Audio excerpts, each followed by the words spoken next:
Hey, writers. I am so excited to introduce you all today to Rebecca Dolence. Hi, Rebecca. Hi, Sarah. Thanks for having me. So, I know Rebecca pretty well, but a lot of our writers here may not. So let me tell you all a bit more about Rebecca before we get into our chat here. So Rebecca is a writer and Author Accelerator certified book coach. She knows what it's like to put your heart into a story and then feel the heartache of rejection. Coming from a family of coaches and teachers and being a former athlete, Rebecca understands the impactful role of coaches. And now, as a book coach, she helps writers feel comfortable putting their creative thoughts onto the page. Rebecca is a longtime member of the SCBWI and enjoys working with middle grade and young adult writers of speculative fiction. I did not realize you were also an athlete. That is another thing we share in common. Well, and I have to say former athlete because my body just clearly doesn't do what it used to do when I Well, was there's younger. there's that, but but it still stays with you, I think. So Rebecca's come to us today to chat a bit about rejection, but we're not going to let that be a downer. We're going to talk about it because it is something you cannot be a writer and not experience rejection at some point or another. But you can learn how to grow from it and to move forward with it. And that's the approach we're going to take here today. So maybe let's first start about just why rejection is so rough in general. Why is it such a bummer Well, whenever we get Sarah, rejected? I think I want to take you back because if I recall not too long ago, you had let me know that being an athlete lets you fail in front of people. Yeah. And I think that as a writer, you only fail really in front of yourself. And Mm, sometimes that can be a lot harder than to deal with, sad faces, or if you're on a team, people can come around you and pick you up. We can pick each other up. But when you're a writer, you're by yourself for the most part. And so we really have to work on lack of, have you ever heard of the term self-imposter syndrome? We give ourselves such horrible thoughts. And rather than do that, we spent so much time on this book, years and years on this book, that we want to show it to the world, but then we go back to that imposter syndrome. That's what it's called. Sorry. And we put all these negative thoughts in instead of relinquishing it and saying, I've done everything I can, but you're still not done. We have to work on the next part, which is part of pitching, which is part of rejection.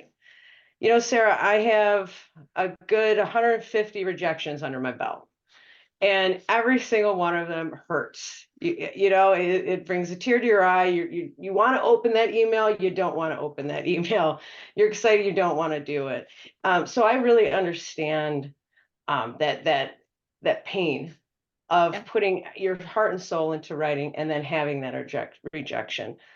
But the good part is there's ways to at least not avoid it, like you said, but we can, you're a number person, Sarah. I'm sure we can minimize the quantum something or other, use some mathematician stuff to just make it so it's an easier process. And it's like that athleticism that we were talking about. You have to practice, you have to prep. You're not a star athlete after day one. And I don't know who said it's not my first rodeo, because seriously, even if I did one rodeo, I don't think I'd still be good at it come the second rodeo. Right. So with music, we practice music. You weren't an amazing pianist when you first started. I'm not a great guitarist anyway, but I try really hard. A lot of people tell me, please stop playing, but still, I try at it. So I think that's what we're kind of talking about here today is really prepping ourselves. We spent so many years writing this perfectly designed manuscript that we've taken so much time, and we listen to programs like this to help us move forward, to find out where maybe some of those problems are.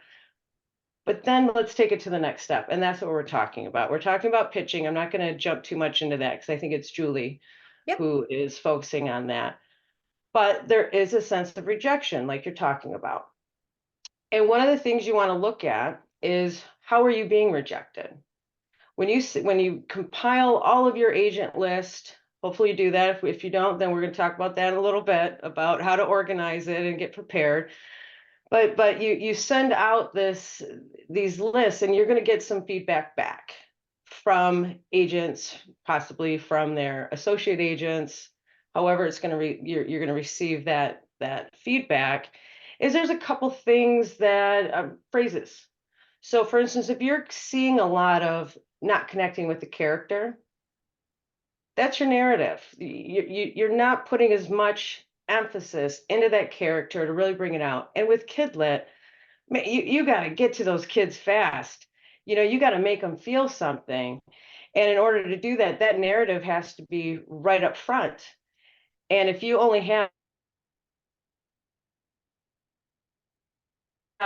3 pages to do so, then you have 3 pages to grab that agent's attention to show that, yes, you're committed to the emotional background of that character and you're committed to move that character forward. Right. So I Right. don't remember, Sarah, if that was a question you asked, but I sure went on a tangent now, didn't I? No, it actually led me to the next question that I wanted to ask you. So we have these bad feelings around rejection, even though we know that we're supposed to expect rejection. So that's kind of funny in and of itself. But maybe we could talk a little bit about reasons why maybe our work has been rejected. So you've mentioned the one about maybe not connecting to a narrative. There are reasons we can be rejected that are within our control, such as writing a stronger narrative. There are reasons that are completely outside of our control, but we might not realize that. So I don't know, maybe we should talk a little bit. Let's first start by talking about what's within our control. So we have What's like, within our control is yeah, our just starting out with research. So there's a couple places you can go to, a writer can go to. It's manuscript wish list, query tracker. There's a publisher's weekly. I received from Author's Publisher. It's a whole list of short stories that go out, that publishing, whether it's an agency or it's an actual publication, is looking for short stories. So, and those come out every month, all the time. So that's the first thing, is find out who are these agents. And Sarah, I realized that I had this issue, and I can look back and say that. So when I was looking at these agents, so the manuscript wish list will have just name, photo, everything they're looking for. Different types of stories, different, a little bit about their background. You can capitalize on that. So you want to take note. But I noticed that I would say, oh, I don't like their tie. Oh, I don't like their sweater. Because there's kind of like an emotional bias there of maybe it's a fear of being successful, that it's actually going to work. So you kind of put on almost like emotional blinders to say, no, I can only choose these types. So one, I do think that would be helpful to have someone else help you, like myself or a friend, anything to that effect, to just read over who you're looking for. But you want to keep track of them. So go through that list of the manuscript agency list and look for 5-10 people just to start out with. I have in the past done it a couple ways because I'm not the mathematician you are, so I really don't like spreadsheets. It turns out it's valuable, but I would actually copy and paste their profile onto a Word document and then go through it later to really break it down.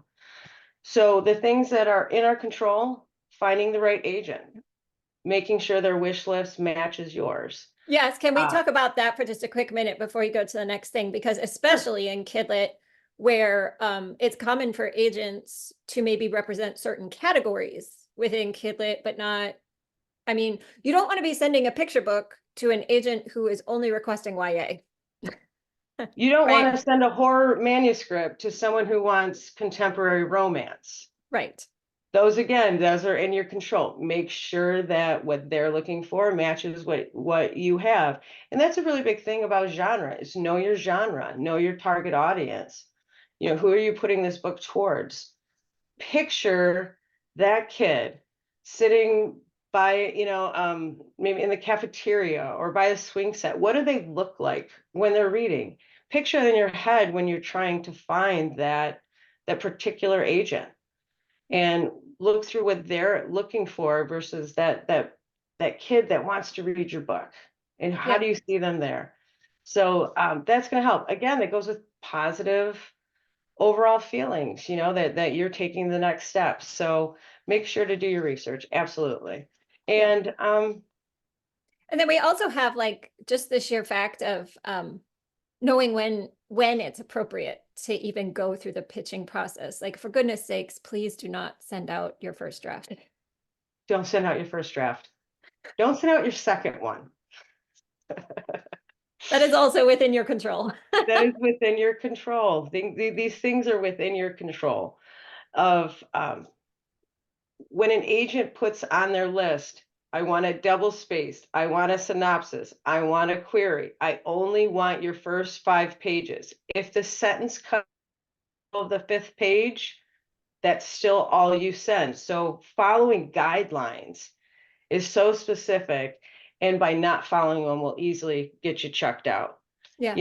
There's what, over some agents get somewhere between 100 and 300 unsolicited submissions a week. Yeah. That means, yes, do your homework and be on the top of that list if you can, and avoid all those avoidable mistakes. Yeah.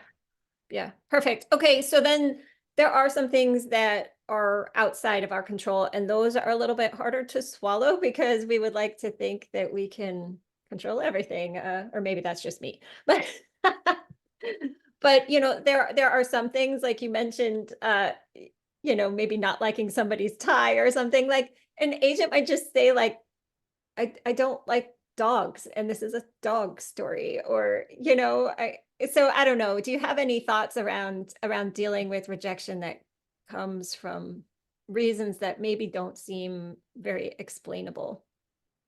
Well, this is a subjective industry, first and foremost. So just like what you're saying, I don't like dogs, or the stories about dogs. Are they going to put that in their profile? I don't like dogs? Probably not. So yes, that's absolutely out of your control. What other things that are out of our control? Oh, they just picked up an author with very similar titles, storylines, that sort of thing, theme.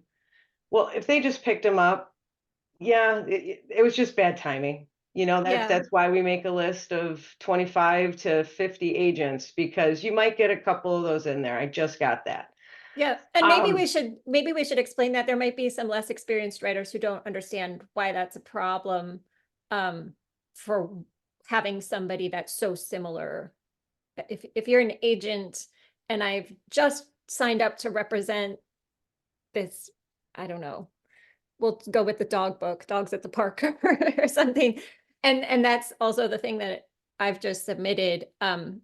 Those titles, while they might appeal to everybody, like the buyers within the market, when it comes time to publish them, it gets difficult for the agent to act in the best interest, perhaps, of both of those books, because they might be seen as competing with each other. Absolutely. And I'm thinking that if those are competing and you're not aware of that, there's not much you could do about it. I mean, honestly, there's just really not much you can do about that particular situation.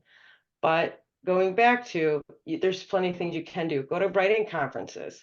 I've met a lot of agents at writing conferences. So when you're filling out that query, give a quick reminder why we're here. But going back to I don't like dogs, is I do like dogs. Just I had a woman, she loved horses, and her book had nothing to do with horses. But she had mentioned she loved horses, and I had helped her. We were going through the agent list, and the agent happened to mention that she's got a huge horse farm. I don't know if that's what it's called. I'm sorry, I'm not an equestrian. But I said, hey, make sure to add that, capture the attention, have like interests. There's nothing you can do about you don't like dogs, and unless you're writing a book about killer dogs, but they're cartoons and it's kind of silly, then maybe that agent would like it. But that was just me going off Yeah, on a yeah. tangent. So we've kind of touched on agent research here just a little bit so far. Maybe let's talk about that a little bit more, because a huge part of what we can control is how we distribute our work, where it's going to go, who we're going to send it to. So how can we make sure that we're doing our due diligence in sending things to the right people? We've already talked about making sure we've got the right agent or the right genre and the right age category. So those are the easy check marks, but do make sure that you have checked them off. But And make sure that, you spelled their name correctly. oh gosh, yes, yeah. Don't send out one of those mass letters to everybody that looks generic. Really try to focus on the person you're talking to, which again is a lot more homework, but in the long run, that's absolutely going to be worth it to take that extra step to make sure the name's spelled rightly, that you're not just doing a blanketed query letter. Get that query letter right from the first sentence. We write books starting with what if. And I had this idea, what if every time we turned left, we lost a year of our lives? It captures some attention. It's a little bit out there. It just came from the top of my head. But if we if we use something like that just to start, like that's a captured moment, first sentence. If you don't know anything about that agent, you may not have like the horses or the dog situation, but you can start out with something powerful that makes someone want to read a little bit more. Mhm. And that would be a great dystopian novel, like Don't Turn Left.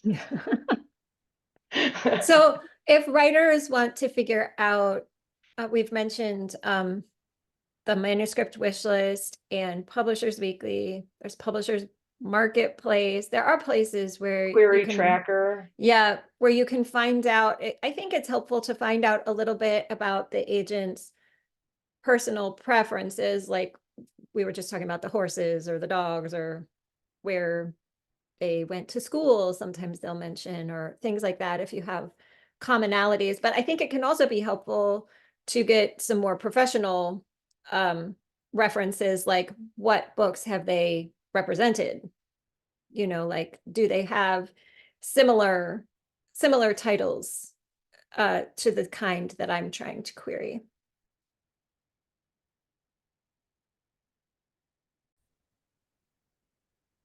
Okay, writer, sorry for that little blip. We had just a little internet issue, but we're back at it now, so it's all good.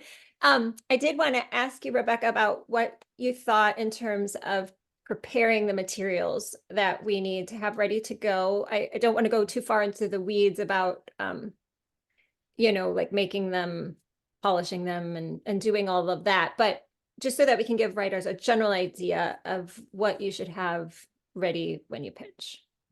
Absolutely. For the most part, you're going to need at least the first chapter.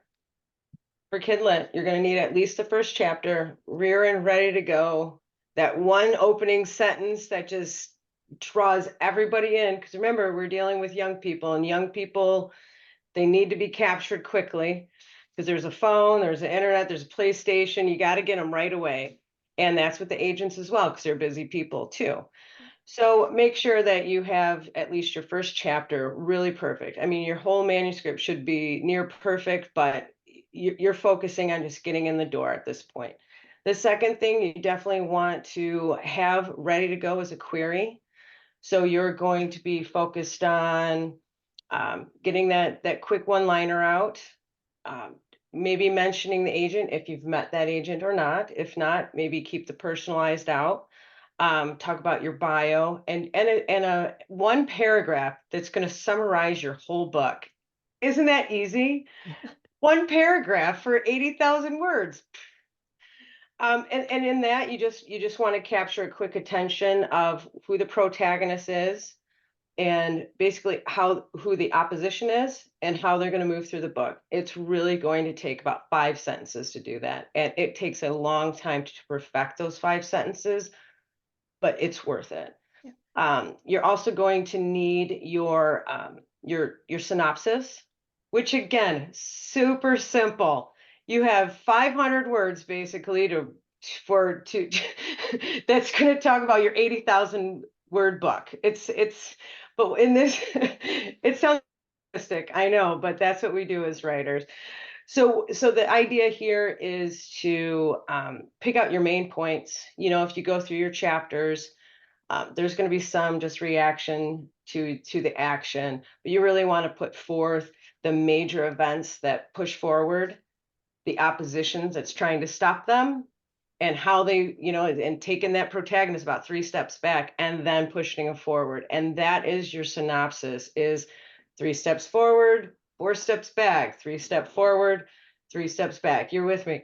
And that is going to drive that storyline forward. That's going to capture attention. And that's going to really, truly help you with that flap jacket. Because, you know, at this point, you're thinking you're seeing your name in lights now. You got to do that. So you got to think about your flap jacket, what your cover's going to look like. Don't get too ahead of yourself.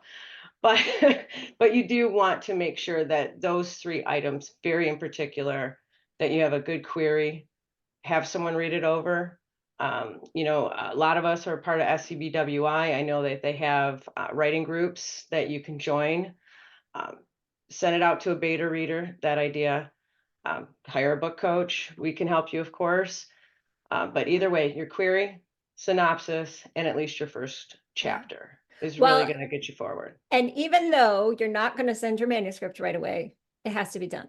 Yes, yes. Have your manuscript done. Because what if it's also perfect and they say a week later, oh my goodness, I have to read this. And what are you going to say? Oh, sorry, I didn't finish it yet. Yeah, 6 No, months.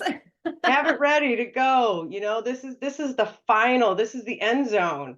Yeah, and I'll add something here for our picture book writers, because Rebecca works with writers writing in the older age categories, but picture book writers, you need to have several picture book manuscripts ready to go if you're going to go query an agent. If you're querying directly to an editor, those circumstances may be different, but please do not query an agent if you just have one completed picture book. You'll probably want to aim for a half a dozen. So that would be another reason to be rejected, actually, if you only have the one.